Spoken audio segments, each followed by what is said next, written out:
Hey Elon, so all I wanted to tell you is this. Basically, with the succession problem, the serendipity of the ultimate knowing is good to have because fear is forget everything and run, but also to have fear is of the unknown.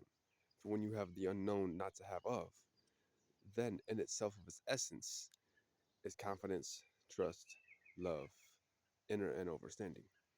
So for the succession problem, what I would have to mention for you for a recommendation is get to know people that you find interesting, that you feel like you trust, and spend time with them consistently, once a week, 3, 5 times a week. And then you can decide based on their principles, the morality, what they decide to do with life, what they want for humanity, and where they're going and where they want to go.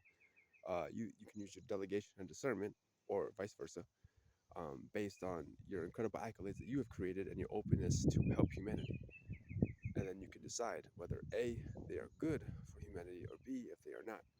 And then you can be firmly rooted in the fact that you know humanity is in good hands. And that way you can spend time with the person that you want to have work it out in the beginning of a perception, because the perspective is based on knowing from within. So, as I always say, perception is of the layman, perspective is of the observer. Far too often are we to uh, judge based on the first 5 minutes. Now, that is good in some scenarios, and it just depends. Again, discernment, a delegation, a discernment, a delegation. Whenever people want to hop off that train. But quintessentially, the serendipity of being able to talk to you about this and just trying to help humanity really makes me feel better. And I hope it helps you too.